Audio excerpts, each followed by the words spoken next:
Delhi jail का head constable कह रहा है, अच्छा भाई आप लोग कौन है, क्या नाम है, फला फला नाम है, कौन सी पार्टी के भी एमआई। ओहो अरे भाई आपने तो बड़ा खतर कर रखा, आपको सबको पाकिस्तान भेज देना चाहिए। मैं कहा साहब कैसी बातें कर रहे हैं, हम तो भारत के संविधान के तहत पार्टी चलाते हैं, भारत के संविधान की दुहाई देते हैं, आप पाकिस्तान से हमारा क्या लेना देना है। बोले आप अंदर जाइए पता चल जाएगा। जेल में बहुत तकलीफ हुई, बहुत हम तकलीफ से गुजरे, जेल वालों ने भी हम पे इंतहा कर दी। हम सब फ्रेशर थे और हमें दुर्दांत अपराधियों के साथ रखा, नहीं रिपीटर्स में रखा, हमें घर वालों से बात नहीं करने दी, हमारे साथ कोई कपड़े कोई लत्ते हमें नहीं मंगवाने दिए गए, किसी से कोई मिलाई करने नहीं दी गई। और यहाँ तक कि हमें इस बात का लगातार खदशा था कि भाई आखिर वहाँ रोहिणी जेल में तो गैंगवार होती और हम उन्हीं ड्रेडेड क्रिमिनल्स के बीच में थे। अल्लाह का करना था, मकसद बड़ा था, नामूस रिसालत के तहफ़्फ़ुज़ के लिए गए थे, तो अंदर से भी जोश था और जज्बा था, इसलिए अल्लाह ताला ने हमें बहुत ही खैरियत के साथ बाहर ले आए। दिल्ली पुलिस अपने आकाओं के इशारे पर कानून की धज्जियाँ उड़ा रही है। दिल्ली पुलिस को अपने संविधान के अनुसार नूपुर और नवीन के खिलाफ कार्रवाई करके उन्हें जेल के पीछे डालना चाहिए, जबकि डाल वो उन लोगों को रही है जो लोग अपने संवैधानिक और लोकतांत्रिक अधिकार को इस्तेमाल करते हुए प्रोटेस्ट कर रहे हैं और मांग कर रहे हैं। TV14 भारत में आपका स्वागत है। मैं असरार अहमद।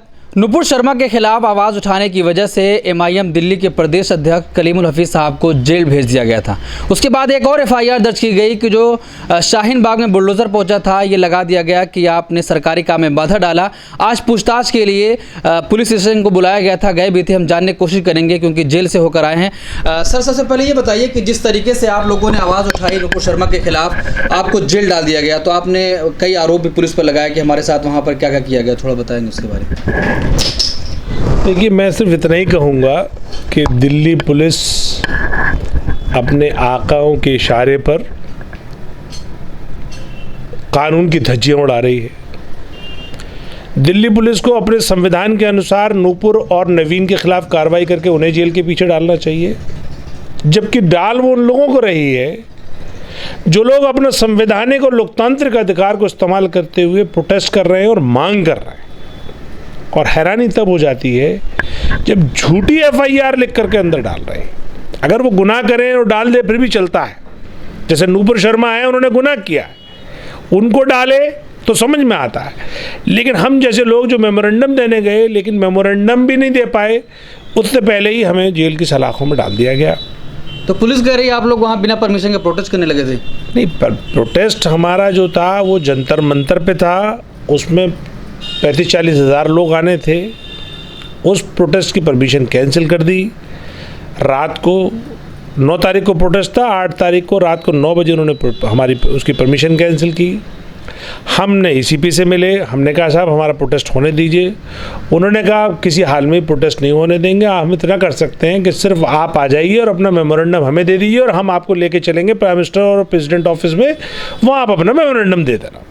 2 कारों की उन्होंने हमें इजाज़त दी और उन्होंने कहा कि आप लोग जितने भी 2 कारों में आ सकते हैं उतने लोग आ जाइए। हम और 12 बजे का टाइम दिया। हम जंतर मंतर पे गए नहीं, हम डायरेक्ट मंदिर पार्लियामेंट स्ट्रीट थाने पहुँचे। वहाँ पे मैं जैसी कार से उतरा वहाँ पे मीडिया खड़ी हुई थी, मैं मीडिया से बात कर रहा था। जितनी देर मैंने 8, 9, 10 मिनट मीडिया से बात की है वो तब रिकॉर्ड हुई है। उसी बीच में पुलिस ने हमें डिटेन कर लिया। ना हमारे किसी आदमी ने पुलिस के ख़िलाफ़ कोई बात कही, ना नारा लगाया, ना हमने कोई उनके साथ कोई ज़बरदस्ती की। हम बस में बैठ के चले गए और डिटेन कर लिए गए। पूरे दिन वो ये कहते रहे कि अभी हम छोड़ देंगे आपको, आधे घंटे बाद छोड़ देंगे, 1 घंटे बाद छोड़ देंगे। हमसे वो छोड़ने का जो मुचलका साइन होता है वो भी करा लिया। लेकिन अचानक रात को 9 बजे के बाद कौन सा कहाँ से हुक्म आया दिल्ली पुलिस के पास कि उन्होंने दरवाजे बंद कर दिए और हमें मेडिकल के लिए बाहर भेज दिया और कहा, और हम पे झूठी FIR ये लगा दी कि हमने पुलिस के साथ हाथापाई करी है, पुलिस को चोटें आई हैं और हमने थाने में भी घुसने की कोशिश की और सरकारी काम में बाधा की।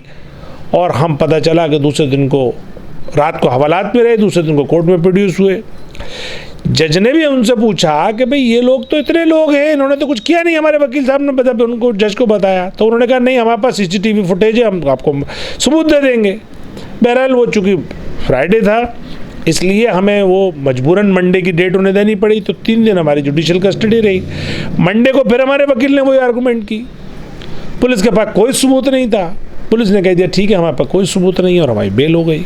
तो ये जो सारा घटनाक्रम है ये बताता है कि किस तरह से भारतीय जनता पार्टी अपनी नाकामी, अपनी बदनामी, अपनी गलती जो उसने खुद तस्लीम करी है अपनी पार्टी से उन दोनों को सस्पेंड करके और एक्सपेल करके, तो वो संविधान को क्यों खामोश कर रही है, संविधान के तहत उनके खिलाफ कार्रवाई क्यों नहीं होने दे रही। उस शर्मिंदगी से बचने के लिए वो चाहती है, उसको कोशिश कर रही है कि वो हम जैसे जो पॉलिटिकल एक्टिविस्ट हैं उनको जेल में डाल के हमें डरा लेगी, हमें धमका लेगी, या लोकतंत्र में आप विपक्ष की आवाज़ को दबा लेंगे। ये सब इनकी गलतफहमी है। यकीनन हमें जेल में बहुत तकलीफ़ हुई, बहुत हम तकलीफ़ से गुजरे, जेल वालों ने भी हम पे इंतहा कर दी। हम सब फ्रेशर थे और हमें दुर्दांत अपराधियों के साथ रखा, नहीं रिपीटर्स में रखा, हमें घर वालों से बात नहीं करने दी, हमारे साथ कोई कपड़े कोई लत्ते हमें नहीं मंगवाने दिए गए, किसी से कोई मिलाई करने नहीं दी गई। और यहाँ तक कि हमें इस बात का लगातार खदशा था कि भाई आखिर वहाँ रोहिणी जेल में तो गैंगवार होती और हम उन्हीं ड्रेडेड क्रिमिनल्स के बीच में थे। अल्लाह का करना था, मकसद बड़ा था, नामूस रिसालत के तहफ़्फ़ुज़ के लिए गए थे, तो अंदर से भी जोश था और जज्बा था, इसलिए अल्लाह ताला ने हमें बहुत ही खैरियत के साथ बाहर ले आए। लेकिन ये सारे जो घटनाक्रम है वो सब भारतीय लोकतंत्र के स्वास्थ्य के लिए अच्छा नहीं है। हमारा चूँकि हमने 29 मई को एक FIR कराई नूपुर के खिलाफ शाहीनबाग थाने में, फिर 4 जून को नवीन जिंदल के खिलाफ FIR कराने गए हम शाहीनबाग थाने में, फिर 8 जून को हमने DCP को रिमाइंडर दिया और हमने उसमें ये कहा कि आखिर इन दोनों की वजह से पूरी दुनिया में भारत की छवि खराब हुई। 17-18 मुल्कों ने हमारे राजदूतों को सम्मान करके, और कई मुल्कों ने तो ये कहा कि भारत माफ़ी मांगे, और तकरीबन 25 मुल्कों में भारतीय कंपनियों के प्रोडक्ट का बहिष्कार किया गया। तो ये जो आर्थिक नुकसान हुआ और जो छवि का नुकसान हुआ, असल में ये देशद्रोह है। तो इसलिए इस देशद्रोह एक्ट में यानी UAPA के अंदर में इन दोनों को बंद किया जाए, ये हमारा मुतालबा था। लेकिन पता हमें ये चला है कि इन्होंने तो कोई बंद नहीं किया। तो पुलिस ने भारतीय जनता पार्टी ने उनको और Z+ सिक्योरिटी देके और उनको सेफ कर लिया। तो यही तो इनका काला और दोगला और दोहरा चरित्र और दोहरा चेहरा है, हम वही तो बताना चाह रहे हैं। तो मुंबई पुलिस तो ढूंढ रही, नुपुर शर्मा को मिल नहीं रही है। 4 दिन से मुंबई पुलिस दिल्ली में टहलती रही। देखिए, मुंबई पुलिस ढूंढ रही और क्यों नहीं मिली ये मुंबई पुलिस बताएगी, लेकिन मेरा सिर्फ इतना कहना है कि भारतीय जनता पार्टी जिसकी जिम्मेदारी है भारत के संविधान को लागू करना, उसकी जिम्मेदारी है कि अगर कोई अपराधी अपराध करता है तो उसके खिलाफ भारतीय संविधान की जो धाराएं हैं उनके तहत कार्रवाई करे।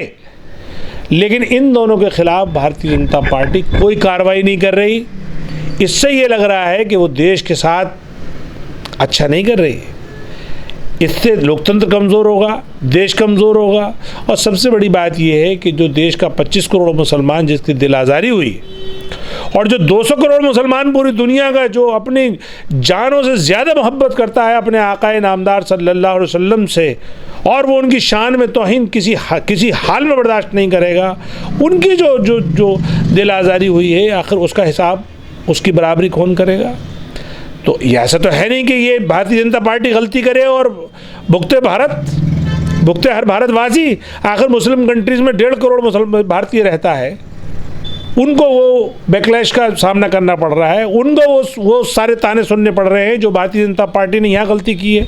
तो हमारा मुतालबा आज भी वही है कि इन दोनों मुजरिमों को UAPA के अंडर में बंद कराया जाए, गिरफ्तार किया जाए, ताकि आइंदा पर किसी की हिम्मत ना हो कि कोई हमारे आकाए नामदार सल्लल्लाहु अलैहि वसल्लम की शान में गुस्ताखी करने की हिम्मत कर सके। आपने कहा था कि पुलिस ने आपसे अपशब्द का इस्तेमाल भी किया था, कहीं जाने की बात करी थी। हाँ, वो तो जब हम जेल में एंटर हुए, और जेल में एंटर होते ही जो एक मुंशी जो एंट्री करता है वो हेड कांस्टेबल था, और उस हेड कांस्टेबल ने, और जो हमें लेकर गया था वो दिल्ली पुलिस का सब इंस्पेक्टर था। तो दिल्ली जेल का हेड कांस्टेबल कह रहा है, अच्छा भाई आप लोग कौन है, क्या नाम है, फला फला नाम है, कौन सी पार्टी के हैं भाई, MI। ओहो, अरे भाई आपने तो बड़ा खतरा कर रखा, आपको सबको पाकिस्तान भेज देना चाहिए।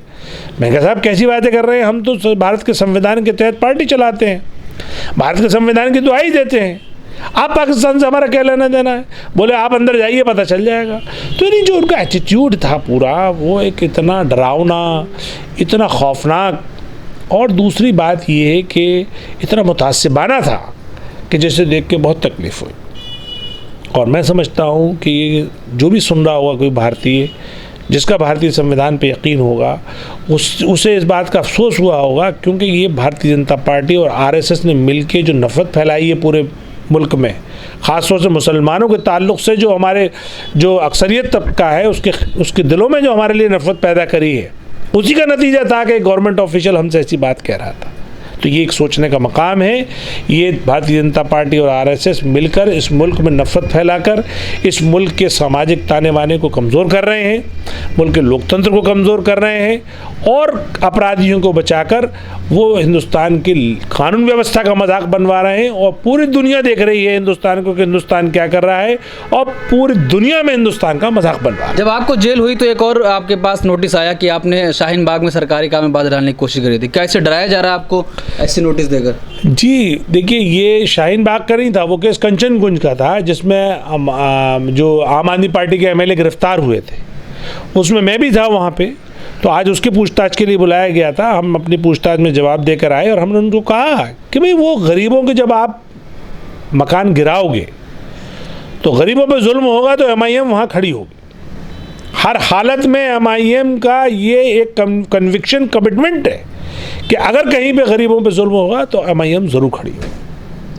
चलिए, बहुत शुक्रिया। ये थे कलीमुल हफीज़ साहब जिन्होंने बातचीत करी और बताया कि किस तरीके से जब इनको गिरफ्तार किया गया, क्योंकि ये लगातार आवाज़ उठा रहे थे नुपुर शर्मा की गिरफ्तारी की, लेकिन नुपुर शर्मा को गिरफ्तार नहीं किया गया।